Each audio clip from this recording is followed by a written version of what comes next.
All join palms and repeat after me. I take refuge in the Buddha. I take refuge in the Buddha. I take refuge in the Dharma. I take refuge in the Dharma. I take refuge in the Sangha. I take refuge in the Sangha. Keeping the palms joined.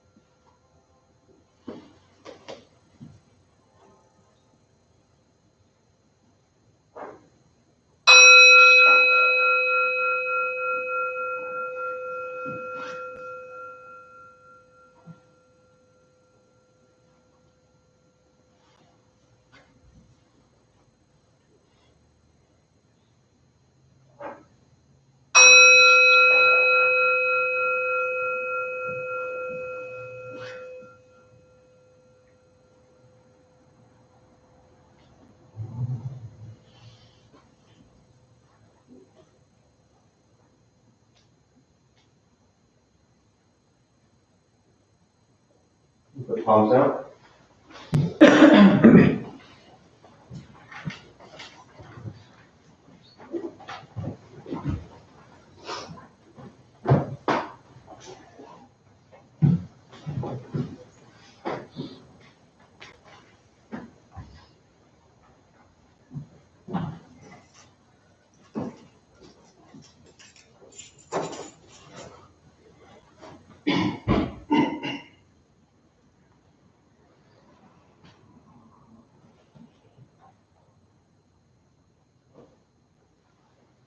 Good morning. Good morning. Nice to see you all. Someone said good Shabbos to me as they walked into the Dharma Bum Temple. It's the first time I've ever heard that here. If you're Jewish, you'll understand. If you're not Jewish, you can Google it. Although I'm not sure how to spell Shabbos. Would that come up in a Google search? Probably would. Yeah, good Shabbos. It's funny. To me, for me leading a Saturday morning and Tuesday night class, it's very different in a way. And I'm not sure how to describe that exactly, but there's something different about, and a lot of people come Saturday morning and Tuesday night, so I'll say that first, but there's a lot of people, it's very different the people that kind of choose to start a Saturday morning with this practice. And the feeling is very different from those who choose to end their day on a Tuesday with this practice. Both beautiful, both important, but it's very different. And I'm always pleased to see so many people who kind of start their Saturdays. I mean, there's cartoons on right now. There's college football on right now. There's, laying in bed possibility right now. Like, there's so many things you could be doing right now on a Saturday morning, and yet you chose to come here. And so I always find a real deep appreciation for that. You could have been in the Dharma Bum Life program and been at the Pacific Beach Zen Center at 8 a.m. this morning. Bet you're all glad you're not there, right? Staring at walls for 4 hours. Sorry, I gave it away. So thanks all for being here. We'll start with the meditation practice. For those who might be sitting for the first time, a couple things to tell you before we begin. Nothing's going to happen to you. Right? You're not going to float away. You're not going to have any mystical, magical experiences, most likely. The mind that races all day long is not going to shut off. Don't judge your practice, meaning don't ask yourself, is this working? Is this not working? Am I doing this right? Am I doing this wrong? We're just going to sit, we're going to breathe. You'll hear sounds inside the room, sounds outside the room. This is life. Life is filled with sounds and chaos. And the practice of meditation is learning to get still and quiet within all of the chaos. You won't think nothing. Often people who are new to meditation might think that their mind is supposed to go blank and they're going to think nothing. You'd end up sitting there telling yourself, think nothing, think nothing, think nothing, and that's not working. So posture, you just want to be comfortable. If you're on the cushions, often help sliding to the front third, pushing the stomach forward. Allows the back to straighten. Shoulders are relaxed. Hands can be on the knees or in the lap, whatever is comfortable. If you're on the chairs or benches, also just trying to sit up straight. You didn't come all this way and pay all this money to fall asleep. So I'll say things periodically to wake you up or remind you that you're lost in thought and bring you back to the present moment. Most important, don't expect anything. If you need to move, simply move. If you need to cough, simply cough. I'll guide us as we begin, and we'll settle into a little bit of silence.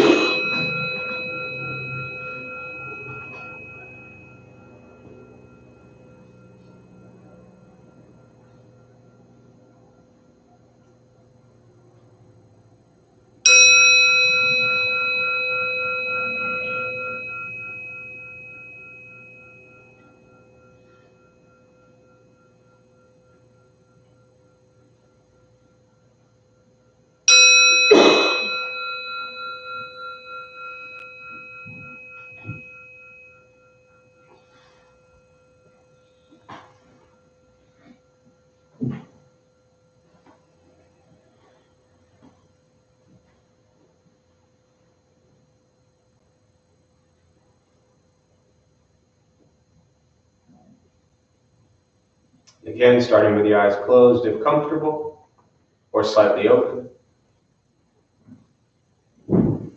Mouth open or closed. We'll start with taking 3 deep breaths, slowly.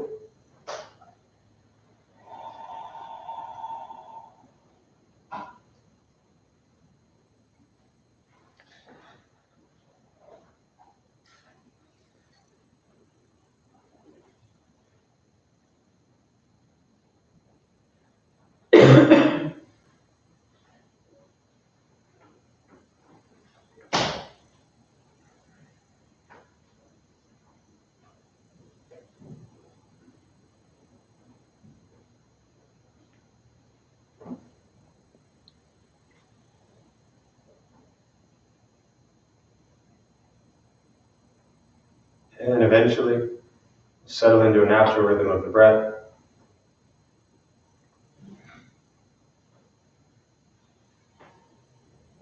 Going throughout the practice, you'll hear sounds. These are not distractions, not disruptions.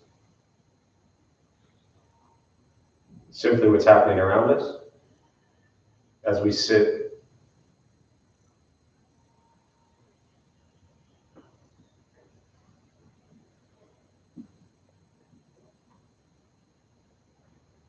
Noticing the mind as it wanders, jumping from thought to thought.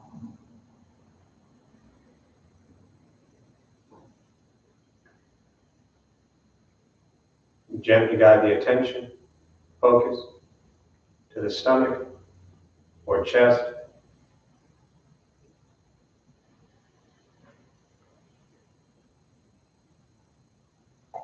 Breathing in, feel them rise.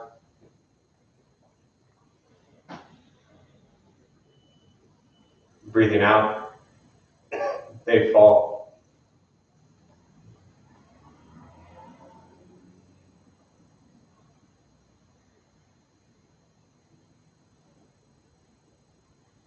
Simply continue this practice. Observing sensation of breath.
As the mind wanders, lost in thought, recognize it.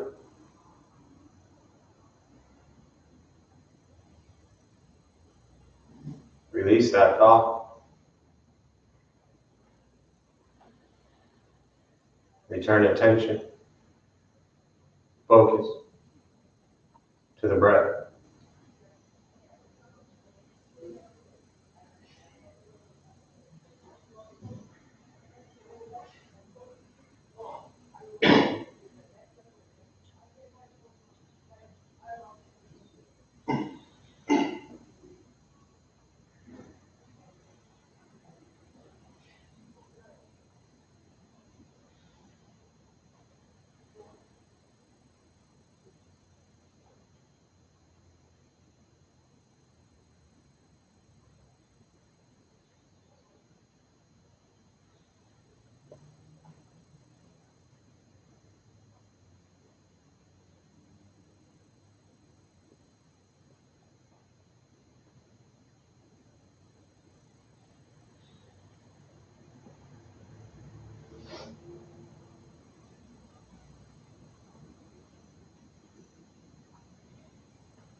Where's your mind?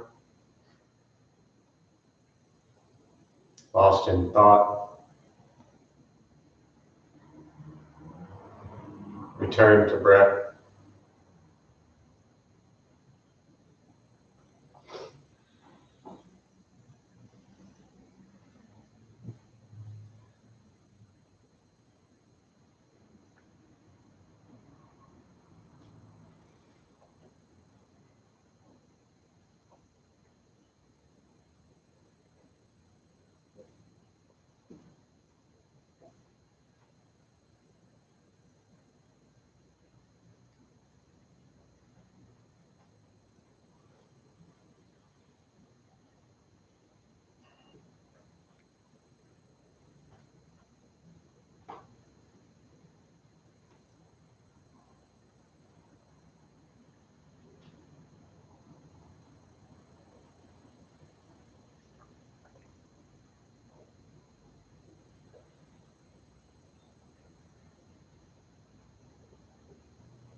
keeping the mind alert,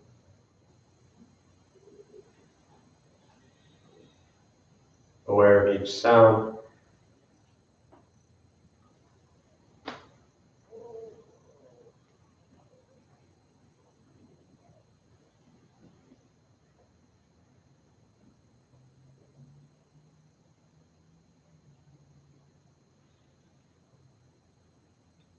each thought,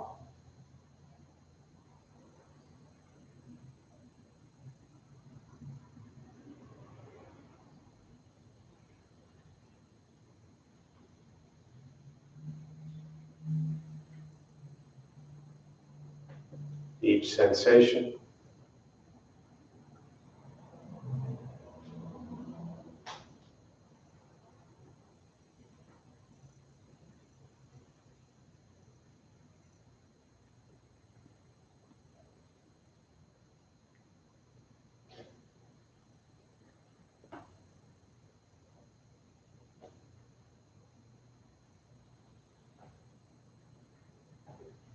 Yet concerned with nothing but sitting, breathing.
comfortable in stillness, in quiet,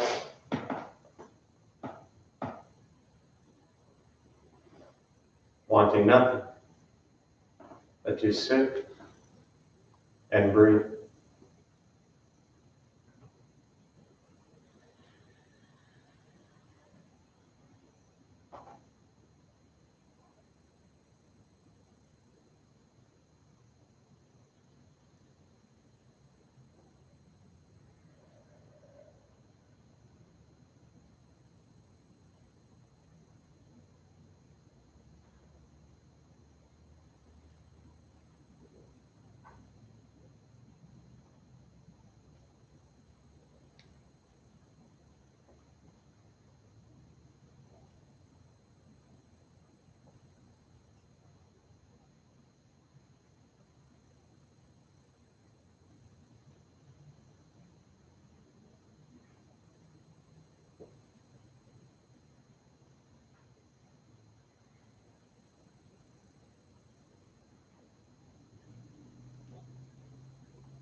And with the body still, rested,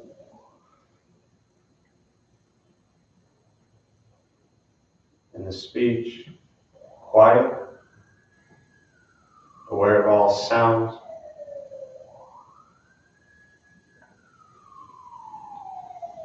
and the mind learning to settle,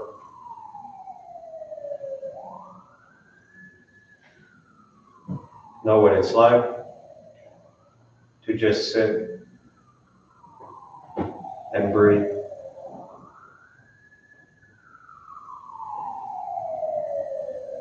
Knowing with each breath, there's nothing else to do.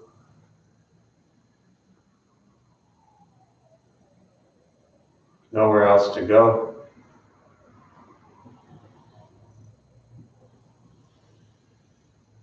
No one else to be.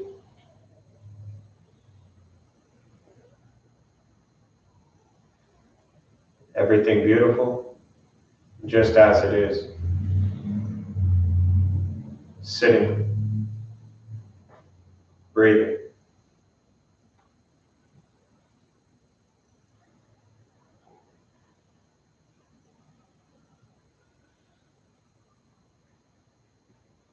And once again, taking 3 deep breaths, slowly.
And as you slowly open the eyes,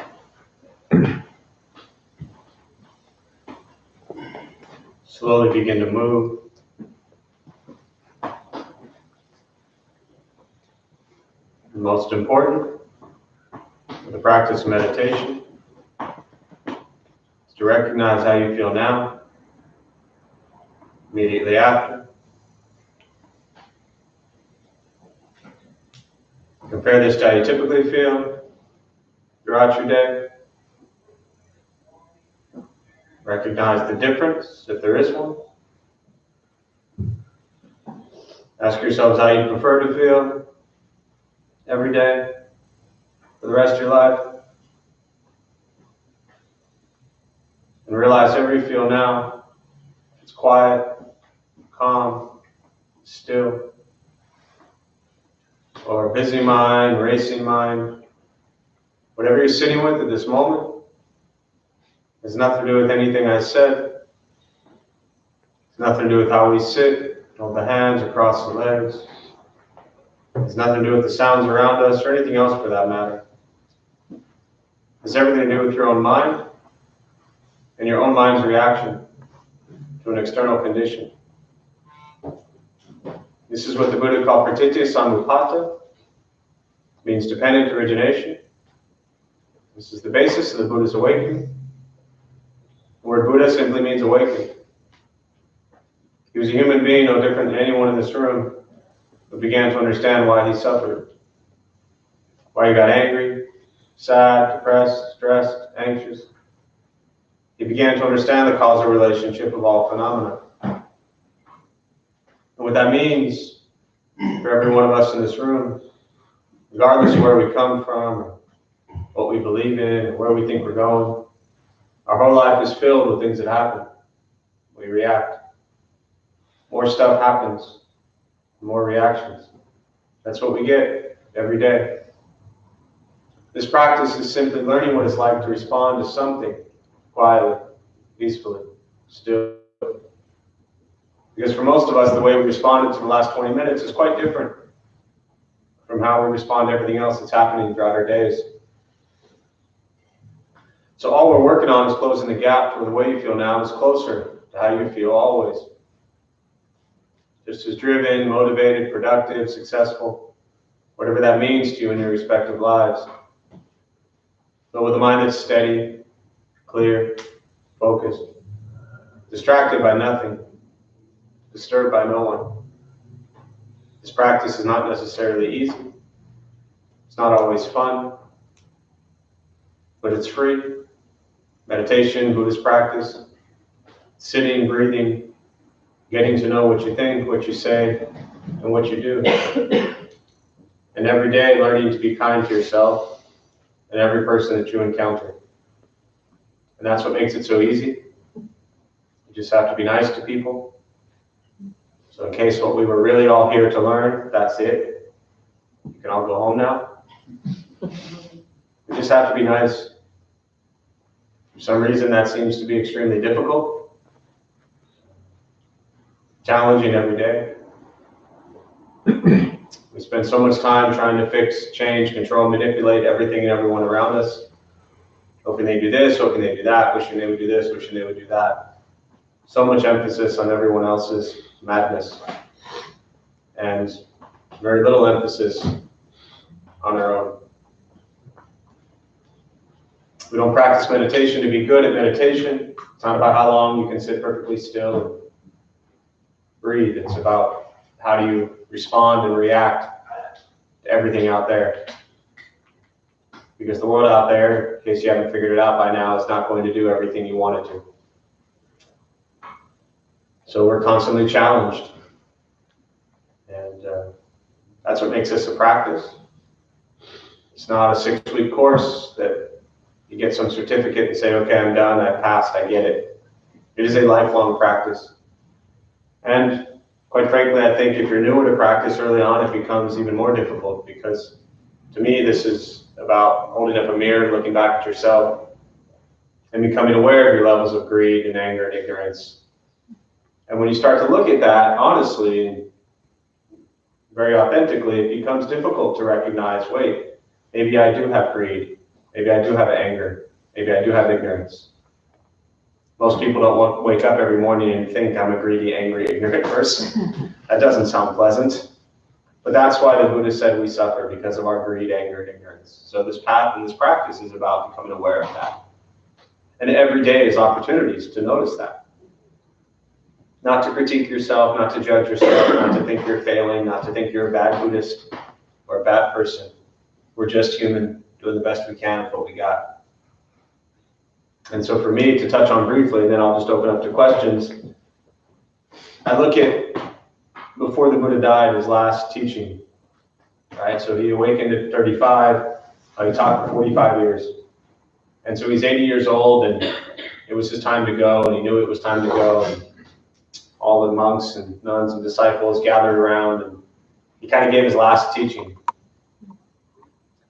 And to me, I look at this, I look at all the teachings as very important, but I just think that if somebody was a really wise human being and they were teaching for 45 years, that the last thing they said, I would pay close attention to.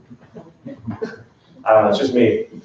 And for me, I look at the Buddha as just, which he was just a human, it'd be like sitting in here. It's like if you had Seth, right? If you had the most incredible ultimate wisdom and you taught wonderful things for 45 years and you were about to die, you'd either make a joke or tell something very serious, who knows? But he didn't make a joke. I don't think he said something very serious. And so I pay attention to that. And he said, they were concerned about who was going to lead them, who was going to teach them, who was going to be their master. And he said, I've left you everything you need to know. I mean, really, 45 years he shared the teaching. So there's there's a lot of knowledge there. And then he said, be a light unto yourself and strive on with diligence. You must continue to practice. I've left you everything you need to know. There's a kind of a metaphor in Buddhism. They say that there's 84,000 paths to awakening, right? In essence, the Buddha shared 84,000 different ways, right? I'm pretty convinced one of those ways will work. I don't know which one. It's different for all of us, but one of them will work. So it's simply about being diligent with the practice and with the teachings. It's about putting in that right effort. And again, looking very clearly at the reasons we suffer and struggle and are challenged, and kind of calling ourselves out on that. It's like having a really great friend who challenges you on all the stuff that maybe we shouldn't be doing. So continue the practice, continue the effort. It's not an easy one, but suffering is not fun. And so if you put in that right effort and that right practice, your life will begin to change. And since we've had over the last 72 hours, just a couple questions about the statues that are now here, what I just described in brief is the great Samantabhadra, which is the Bodhisattva of great practice. He had 10 great vows. And the practice is, in essence, the 6 paramitas, represented by the 6 tusks on the elephant.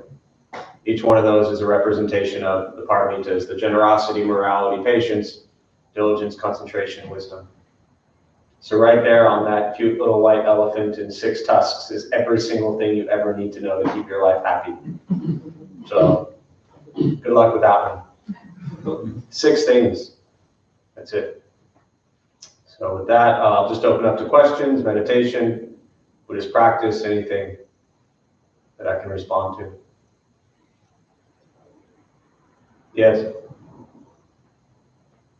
So when you were mentioning thinking about the way the brain relates to external conditions and the things to focus on, that seems straightforward enough, just in terms of understanding the teaching.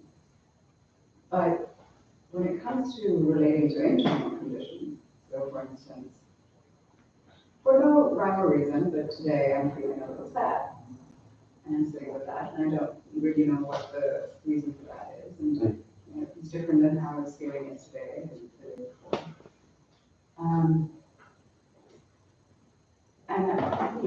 could be the human condition, it could be whatever it is. So what do you do? You just sit with that and try to relate to it to something specific? And Yeah, it's a good question, really about when you feel the emotion internally of, in this case, sadness, what do you do with that? And you, in essence, I think, answered much of what I would say about it, which is you sit with it. What else do you do with it? You keep sitting with it, right? Have you been sad in the past? Will you be sad in the future? Are you sad now? Will that stay forever? No. No. So to me, that's the approach I take with the emotions as they arise. And there's a balance here. I understand that there are certain things in our lives, if we have a constant, emotion of sadness or anger, or whatever that emotion, or happiness or joy, right? There's that endless craving and need and desire to want to understand where it comes from. Why do I feel it? How long is it going to stay? And when will it go away? Right? And very often we don't know the answers to those things. Again, you kind of pieced together, I think, my response, which is you said, maybe it's just the human condition. Right? And sometimes maybe you're sad and you know exactly why you're sad. Right? And then sometimes you're sad and you don't know why. But just be with that experience. And, bear witness to what is this like to sit with sadness? What is this like to sit with happiness? What is it like to sit with anger? What is it like to sit with compassion? All of these things are always going to arise. That's the human condition that we have. And really, as I already said, I don't know that there's great value in always wanting to answer why.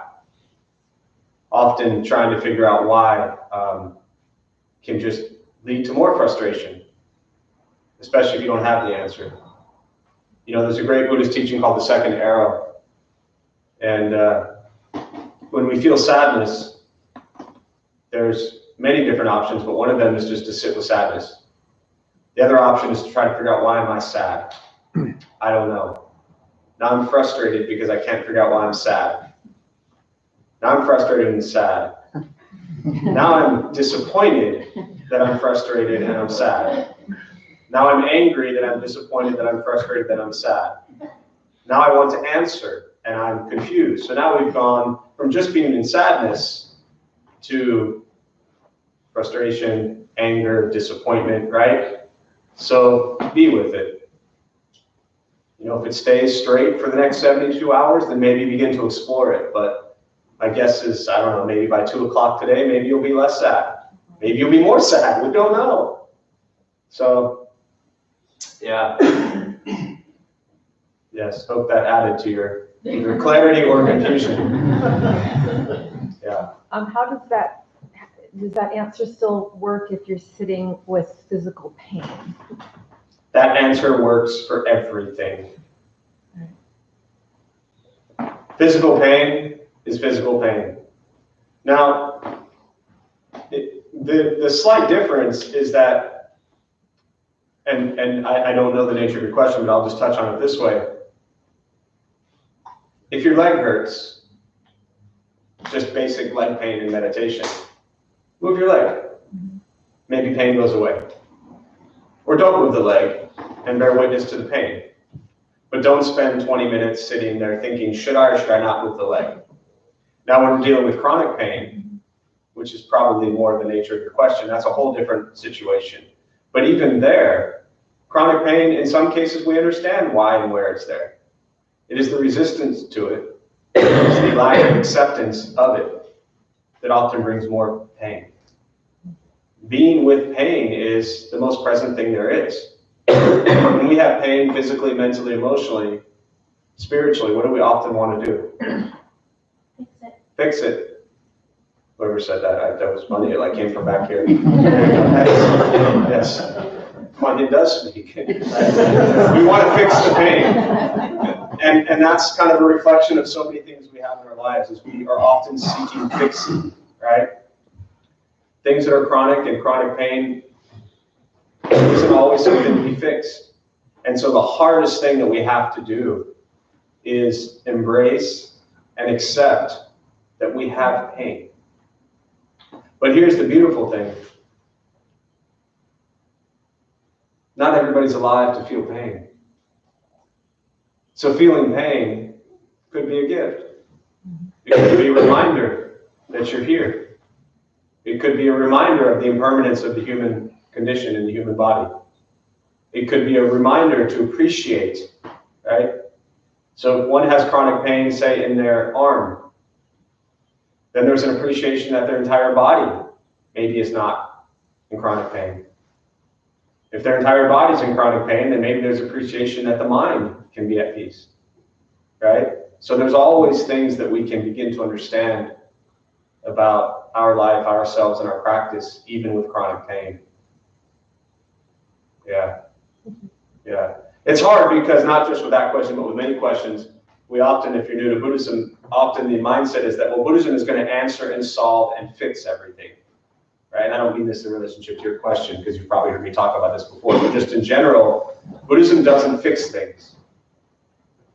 So if you're brand new and you think that Buddhism is going to fix or solve all of your problems, it won't. If anything, as I alluded to earlier, it's going to make you become hyper aware of them.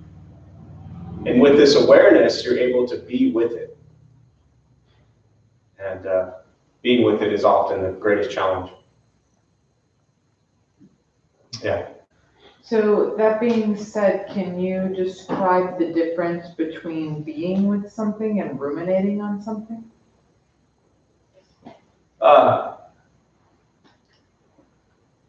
Ruminating. By ruminating, do you mean trying to figure out and understand and explore? Yes. So as opposed, is it just a question of acknowledgement, oh, I'm feeling pain, and bringing your attention back to the breath, or oh, I'm feeling sadness? Are you noticing the sensations of that and exploring the sensations of that, or are you just acknowledging and coming back to the breath? So to me, when I hear the word ruminating, which I've probably never used other than the 3 times I just said it now, but my vocabulary is not so great, is I hear trying to figure something out, trying to understand, trying to explain, trying to answer, trying to solve. Right? Those are all the words that come to mind when I hear ruminating. When I say be with it, none of those things exist. You said it, I think you said, what is the experience, right? What is the experience of taking a bite of pizza? You can explain that all day long. I can tell you what it tastes like. I can describe it. I can tell you every ingredient. I can tell you what it was like to make it. Actually, that's not true because I can't make pizza, but if I could, right? I can give you all the descriptions about it, but none of that actually describes the experience of taking a bite of the pizza. And so to be with it means, what is this experience like? And again, which often happens in questions, you actually said my response in the question. Is it like this or is it like that? Yes, it is like being with the experience, not trying to understand it. And that doesn't mean I don't want to say that, and I'm talking about in the actual seated meditation, but also just in general life. I'm not suggesting that it's not important at times to understand where pain is coming from, right? Again, a simple example, but if you're sitting in a certain way and every time you sit that way your leg hurts, then don't sit that way anymore. So there is some kind of exploring that in practical life that is very beneficial. But to me, at least, specifically with the seated practice, or even going through our days, it's this endless desire and craving to want to try to solve and answer and understand everything. And if we use that mind that has tried to solve everything, it's one of my favorite quotes, but the Einstein quote, you can't solve all the world's problems with the same mind that created it. So the mind that we sit with is the mind that led us to somehow choose to come here on a Saturday morning at 11 o'clock, right? I'll let you fill in what that means. That is the same mind that we are using to try to figure out, how do we suffer less? So my suggestion is to, at least for me as a practitioner, I stopped trying to figure out anything a long time ago. I look at what the Buddha said, I look at the intention of my actions, and I experience life. That's it. I don't try to understand anything, really. Yeah. Makes life a lot simpler. Because the path I took before, trying to understand everything and solve everything and fix everything, that's what led me here. That was no fun. Yeah.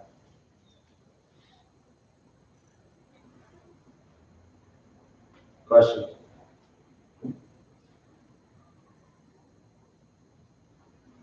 Yeah. In previous discussions, you mentioned that silence, like 4 hour silence. When you're silent, at least in my case, my mind races more. You have more time to daydream. Is the intent there to control and go back to breathing? It's like trying to be in meditation. Is that the intent there? It's funny because that's the third question in a row where you not only asked the question, you basically answered it also. Really Well, easy. I need a confirmation. You're doing so well, so you're looking at this guy for confirmation. First problem, don't look at me to confirm anything. So this idea, well, let me first start with this, that yes, if you sit for 20 minutes and your mind races for 20 minutes, if you sit for 4 hours, your mind is going to race for 4 hours. So let me check that off the list. That is, yes, absolutely, right? But let's look at just a 20-minute practice for a minute, right? The idea is to recognize the racing mind and continuously try to come back to the present moment. Mind wanders, try to come back to the present moment. Mind wanders, try to come back to the present moment. Continue that for 20 minutes. It's like, you know, the game Tug of War, right? Often there's a metaphor in my head I used to do years ago where I imagine like all my thoughts are being pulled that way. And someone told me this years ago, like at the very least, try to keep your thoughts in the room, in the temple. So all my thoughts go that way, but then they hit up against the window, right? Actually, the wall, window would break. And then bring them back here. And then all of a sudden the thoughts go this way, right? And then they hit the wall there. So I'm just trying to keep thoughts relatively present, not think about second grade, right? And I'll try that for 20 minutes. So if you do it for 4 hours, it's the same thing. What I think, again, this is what I hear most from people, where people struggle with meditation, is that part I just described is challenging. That is the practice. That is the training of the mind to come back to the present moment, as you said. What you don't want to do is eventually have it go that way, and then the walls are gone. Next thing you know, you are just sitting there for 20 minutes, daydreaming. What did I have for breakfast? What am I going to have for lunch? Do I have to do my laundry today? Where am I going tonight? Is my car, where's my car? All these kinds of thoughts we might have. One way, does that make sense so far? Yeah. That's what we want to try to move away from. Because then, is that meditation or is that just sitting still and daydreaming for 4 hours? I think we all know the answer to that. Now, I will say that if you do just sit and daydream for 4 hours, it is potentially better than what you would have been doing for 4 hours, right? At least your bodily karma is still and your speech karma is quiet. So you're still possibly better off than what you would have been doing for 4 hours karmically, even if your mind is a mess. Because if your mind is a mess for 4 hours and you're doing things, that's potentially even more harmful, right? Now, but let's look at that, back to the meditation part. One thing I suggest for someone who has a racing mind, which I'm sure is only you in this room, is do an eyes open meditation practice.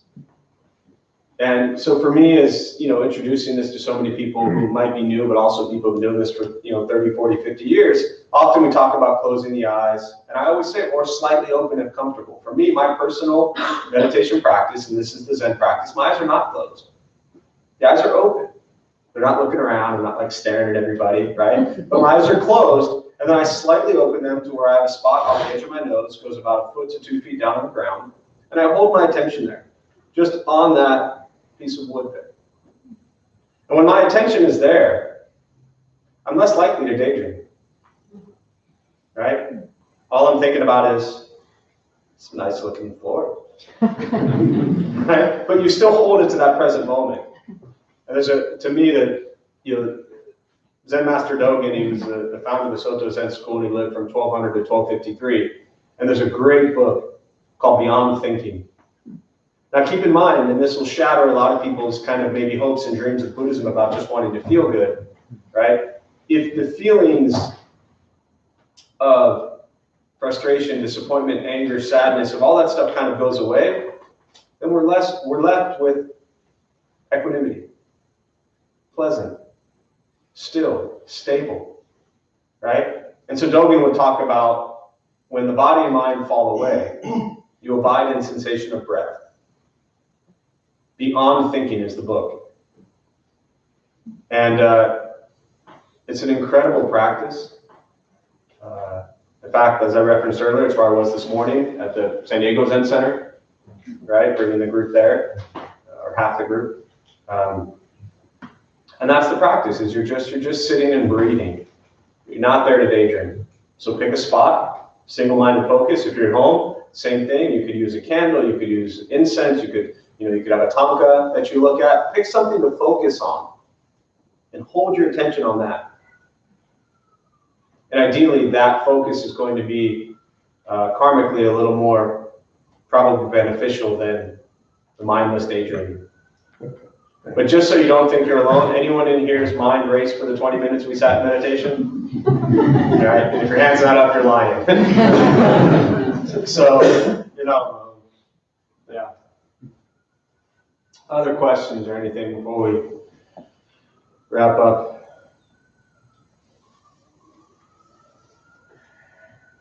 Do one more question or comment.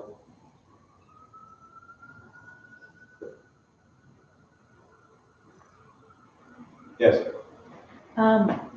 So when we do encounter sound, or we're focusing on a spot on the floor, is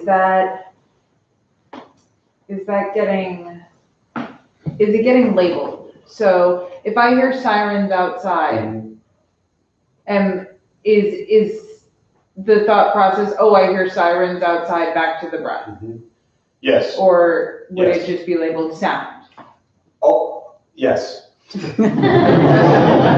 Yes. So there's a great, and I'll close with this thought. It's a great question. Many different practices and approaches with that, but I'll give one kind of main thought. There's a great teaching, and there's not too many recorded teachings of Suzuki Roshi, Shunryu Suzuki from San Francisco Zen Center. And if you Google Shunryu Suzuki and noise and sound in San Francisco Zen Center, there's a beautiful teaching where he addresses exactly what you just asked about, right? For the sake of those here who might not look it up, I'll share my 2 cents, but he addresses it in such a beautiful manner. My suggestion is to understand the realization that we're going to hear the siren. First off, often people new to meditation think that like if you're in some deep meditative state, that means you wouldn't hear the siren. That just means you're asleep. So you should hear the siren.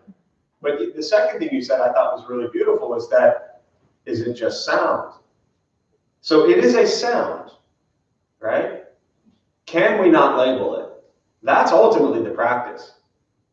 Right? I hear sound. Those sounds are the bells. The bells mean it's 12 o'clock. 12 o'clock means it's time to be finished. Finished means it's time for me to stop talking. Right? Stopping talking means I should close. Close meaning I should do my offering. So from that one single bell, that just triggered an entire stream of conscious thought. Or sound, back to breath, back to this. But that sound to me led me down a series of thoughts. Siren. Is it just a sound?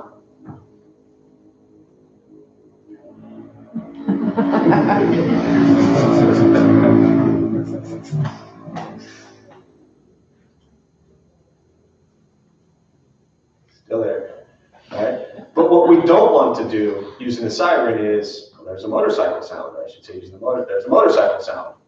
Can I just hear it and let it be and let it get silent? Or am I going to jump back? Am I going to jump on the back of the motorcycle? Right? The siren, the same thing. There's a sound. Thoughts arise. There's a siren. That's probably not a good thing. Somebody's suffering. I hope they're well. Travis talked about this the other night. You can wish them well, right? Hear a siren, wish them well, come back to the breath. Hear a siren, recognize it's a sound, come back to the breath. hear a siren, and then we can get lost in 12 minutes of thinking about what a siren means to us. And that's where we want to try to, somewhere in those various examples, we want to come back to the present moment. Because all that really is, that's what we do with our entire life. Sounds are just triggers, right? The practice is to recognize the senses, eyes, ears, nose, tongue, body, mind, sight, sound, smell, taste, touch, or thought. This is the essence of the Heart Sutra. To recognize what all of these senses then cause ourselves to go do. And we are triggered by all of them every moment. And very often we don't have control over our senses, so our senses lead us to do things that cause suffering. So we practice with sounds in meditation, back to the present moment.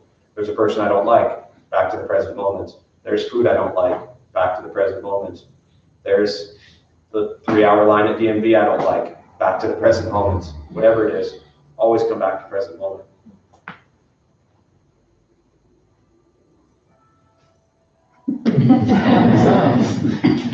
More sounds. So we'll join palms.